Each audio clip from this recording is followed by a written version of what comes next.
একটা গবেষণায় দেখা গেছে যে স্টুডেন্ট ভোর 4টা থেকে পড়াশোনা শুরু করে তার সাকসেস রেট 99%। আর যেসব স্টুডেন্টরা সন্ধ্যা থেকে রাত 2টা-2:30 পর্যন্ত পড়াশোনা করে তাদের সাকসেস রেট অনলি 5%।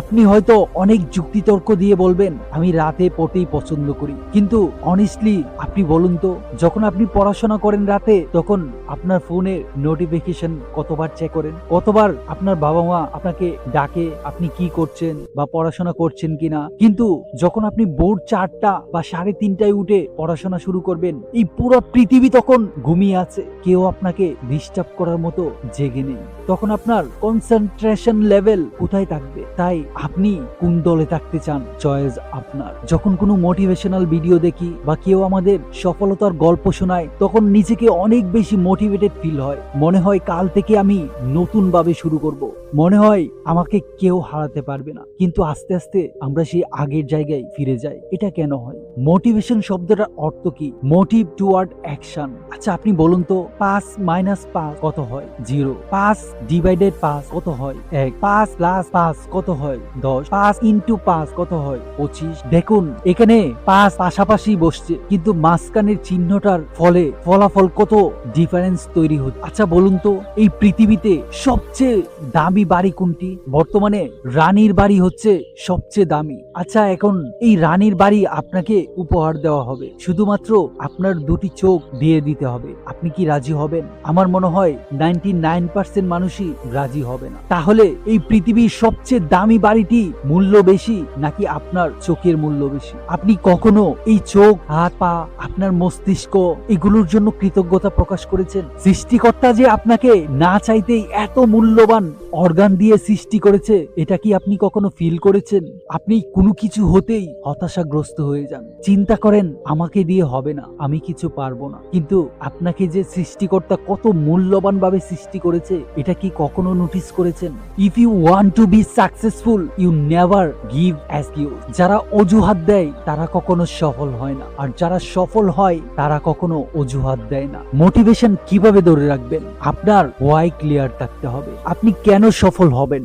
যদি এই কেনর উত্তর আপনার কাছে বড় হয় তাহলে বাহিরের কোনো মোটিভেশনের আপনার দরকার হবে না। আপনি ভিতর থেকে সব সময় মোটিভেটেড থাকবেন। আচ্ছা আপনাকে যদি বলা হয় 20 তলা উঁচু 2টা বিল্ডিং পাশাপাশি, এখন আপনাকে যদি বলা হয় একটা 1 ফিটের কাঠের তক্তার উপর দিয়ে ওই বিল্ডিংটাই যাবেন, আপনি কি রাজি হবেন? কখনোই হবেন না, কারণ এখানে যাওয়ার জন্য রিস্ক আছে। আপনি পড়ে যেতে পারেন, পড়ে গেলে নিশ্চিত মৃত্যু, তাই আপনি কখনোই যেতে চাইবেন না। কিন্তু আপনি যদি দেখেন ওই বিল্ডিং এর ছাদে আপনার স্ত্রী, আপনার মেয়ে এবং আপনার মা কান্নাকাটি করছে, কারণ ওই বিল্ডিং এ নিচে আগুন লেগেছে, ওরা কান্নাকাটি করে বলছে বাবা আমাদেরকে বাঁচাও, তখন আপনি কি করবেন?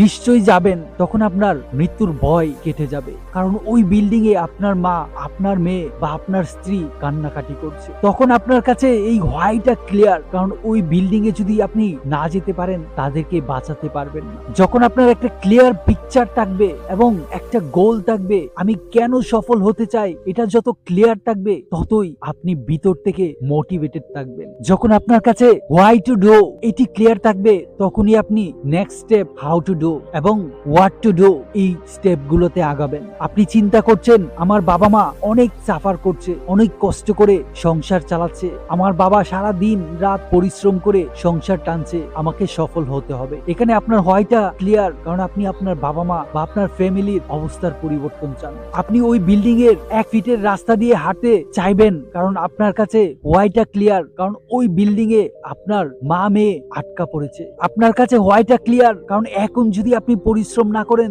সারা জীবন আপনাকে পরিশ্রম করতে হবে, সারা জীবন কষ্ট করতে হবে, তাই আপনি এখন অ্যাকশন নিচ্ছেন। এটাই আপনাকে বিগ ডিফারেন্স তৈরি করবে। বাই চান্স কেউ সফল হতে পারে না, বাট বাই চেঞ্জ সবাই সফল হতে পারে। ছোট ছোট স্টেপ গুলাকে ইলিমিনেট করে আপনি সফল হতে পারেন। একটা রুটিন তৈরি করেন। আমাদের জীবনের অর্ধেক সময় ঘুমিয়ে কেটে যায়। আমরা কাজ করার জন্য সাপোজ আপনি 8 ঘন্টা পাচ্ছেন, এই 8 ঘন্টার 2 ঘন্টা পর পর কি কাজ করবেন এটার একটা রুটিন তৈরি করুন, এবং 2 ঘন্টা পর পর অ্যালার্ম সেট করুন যে 2 ঘন্টায় আমি যে কাজগুলো সিলেক্ট করেছিলাম, যে কাজগুলো করব বলে ভেবেছিলাম তা কি আমি করতে পারছি। যদি আপনি করতে না পারেন বা যে কাজটা আপনার গ্যাপ হচ্ছে, সাপোজ আপনি 2 ঘন্টা পড়ার পর আপনার বাবা মা একটা কাজ দিল, এখানে আপনার 2 ঘন্টা ঘন্টা চলে গেল। পরবর্তীতে একটা প্ল্যান রাখুন যে এই 2 ঘন্টা আমি পরবর্তীতে মেকআপ করে নিব। যদি আপনি এভাবে অ্যালার্ম সেট করে 2 ঘন্টার সঠিকভাবে ব্যবহার করতে পারেন, আপনার সাকসেস রেট অনেক বেশি বেটার হবে এবং আপনার রুটিন ফলো করা অনেক সহজ হয়ে যাবে। আপনি যখন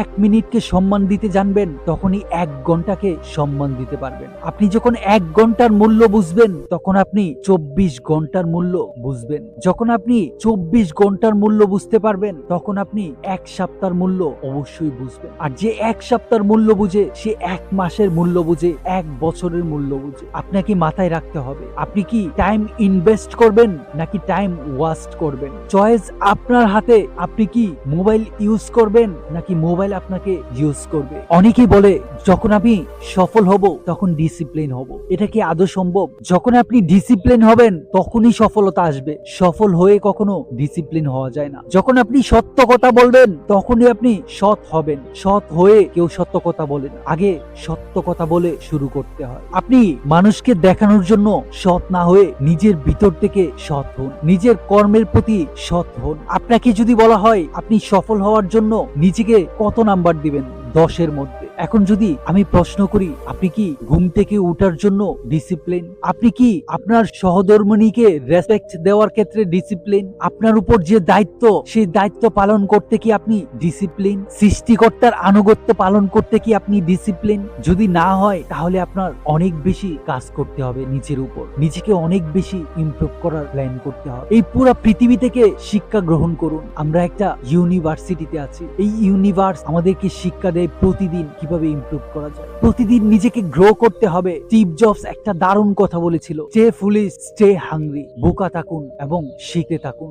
শিখার কোনো বয়স নেই, শিখার কোনো শেষ নেই। যারা বলে আমি অনেক কিছু জানি, তারাই কিছু জানে না। আমি অনেক মানুষকে বলতে শুনেছি যে আমার চেয়ে অনেক দুর্বল স্টুডেন্ট আমার চেয়ে অনেক ভালো পজিশনে আছে। আমি একটা সরকারি চাকরি পাইনি, কিন্তু আমার চেয়ে দুর্বল যে সে অনেক ভালো চাকরি পেয়ে। আমার চেয়ে খারাপ ছাত্র ভালো প্রতিষ্ঠানে পড়ার সুযোগ পেয়েছে, ভালো প্রতিষ্ঠানে চাকরি করছে। এই নিয়ে সে অনেক হতাশাগ্রস্ত হয়ে পড়ে। কিন্তু আপনি এটা বিশ্বাস রাখুন, আপনার সাথে যা যা হচ্ছে সবকিছু আপনার ভালোর জন্য হচ্ছে। আপনি হয়তো এর চেয়ে বেটার অপশনে যাবেন, এর চেয়ে বেটার কিছু পাবেন। এই জন্যই সৃষ্টিকর্তা ছোট ছোট বিষয়গুলো দিয়ে আপনাকে শিক্ষা দিচ্ছে। যে ছাত্র 2-3 বার ফেল করে মনের জিদ দিয়ে পড়াশোনা শুরু করে, সে অনেক বড় কিছু অর্জন করতে পারে। যদি ফেল না করতো, তাহলে হয়তো সেগুলো অর্জন করতে পারতো না। আপনি অন্যকে হারানোর জন্য এই পৃথিবীতে আসেননি, আপনি নিজেকে চালিয়ে যাওয়ার চেষ্টা করুন। তাহলেই বেস্ট ভার্সন হবে, তাহলেই আপনি সবচেয়ে বেশি সফলতা অর্জন করতে পারবেন।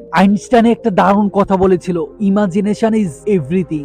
নিজেকে নিয়ে যা ভাববেন আপনি তাই হবে। আপনি মন থেকে সততার সাথে প্রতিদিন যা চিন্তা করবেন তাই হতে পারবেন। যদি নিজেকে বলুন যে আমি ধনী, আমি সফল, আমি সাকসেসফুল, আমি যা চিন্তা করি তাই অর্জন করতে পারি। যদি আপনি প্রতিদিন সততার সাথে এই প্র্যাকটিসটা করেন, আপনি সত্যি সফল হবেন। এই পৃথিবীতে অনেক অনেক বই আছে এই সাবকনসিয়াস মাইন্ড নিয়ে। আমরা যা চিন্তা করি আমরা তাই হয়ে যাই। এই কল্পনা শক্তিকে ব্যবহার করে আপনি ধনী, সাকসেসফুল, আপনি যেভাবে জীবন কাটাতে চান সেভাবেই কাটাতে পারেন। এই প্রসেসটাকে নিজের মতো করে ইউজ করতে হবে। আপনি যদি সকালে ভোরবেলা ঘুম থেকে উঠে সৃষ্টিকর্তার শুকরিয়া আদায় করেন, নিজের মূল্যবান অর্গানগুলোর জন্য কৃতজ্ঞতা প্রকাশ করেন, নিজের ব্রেন, নিজের কাজ, নিজের ফ্যামিলি লাইফ, নিজের জীবন, এগুলোর জন্য কৃতজ্ঞতা প্রকাশ করেন, আপনার অটোমেটিকই আপনার ভিতরে একটা ভালো ফিলিংস কাজ করবে। আর আপনার যখন ভালো ফিলিংস কাজ করে, তখনই আপনি ভালো কিছু করবেন, ভালো কিছু হওয়ার অ্যাকশন নেবেন এবং সেই ভালো কাজ চালিয়ে যাবেন। জেনে অথবা না জেনে যে চিন্তাই আপনার ব্রেনে ইনপুট করছেন, সেটারই রেজাল্ট পাচ্ছেন। আপনি এখন হতাশাগ্রস্ত, কারণ কোনো না কোনো সময় আপনার ব্রেনকে নেগেটিভ সিগন্যাল দিয়েছেন, এই জন্য আপনি হতাশাগ্রস্ত। আপনি এখন যে অবস্থানে আছেন, সেই অবস্থানের জন্য আপনি রেসপন্সিবল। আপনি যদি একটা চাকরি করে থাকেন, তাহলে অতীতে আপনি পড়াশোনা করেছেন, এই জন্য একটা চাকরি করতে পারছেন। আপনি একটা ব্যবসা করছেন, কারণ অতীতে একটা চিন্তা করেছিলেন যে আমি ব্যবসা করব, বা শুরু করেছিলেন, এই জন্য ব্যবসা করতে পারছেন। আজকে আপনি বেকার, কারণ আপনি এই বেকারত্ব কাটানোর জন্য কঠোর পরিশ্রম, অধ্যবসায় এবং কনসিস্টেন্স রাখতে পারেননি, এই জন্য আপনি বেকার। তাই সবকিছুর জন্য আপনি রেসপন্সিবল, এটা মেনে নিন। মেনে নিয়ে প্রতিটা দিন 1% 1% করে ইমপ্রুভ করুন। এই 1% বছর শেষে 360% হবে। আপনি কল্পনা করুন আপনি কি চান, কেন চান, কত সময়ের মধ্যে চান, এটাকে কল্পনা করুন। এই কল্পনার শক্তি এত বিশাল যা আপনি চিন্তাও করতে পারবেন। এই কল্পনা শক্তি আপনাকে দিয়ে অসম্ভবকে সম্ভব করাবে। এই কল্পনা শক্তি আপনাকে ভোরবেলা উঠতে সাহায্য করবে। এই পৃথিবীতে আমরা কতদিনের হায়াত নিয়ে এসেছি? সর্বোচ্চ 60, 70, 100 বছর। তারপর আপনি মাটির সাথে বিলীন হয়ে যাবেন। আপনি এমন কিছু করে যান যেন মানুষ আপনার জন্য দোয়া করে, মানুষ আপনাকে স্মরণ করে। আপনি মসজিদ, মাদ্রাসা, স্কুল, কলেজ, হসপিটাল, ভালো কাজ এগুলো করে যান যেন মৃত্যুর পরেও কবরে আপনার জন্য দোয়া যেতে থাকে। আর এটাই হচ্ছে real success. Time is the best gift from Allah, so never waste this important element. সময়ের অপচয় অর্থের অপচয়ের চেয়ে 1000 গুণ বেশি মারাত্মক। আমি আপনার স্বপ্নকে সাপোর্ট করি। Best of luck.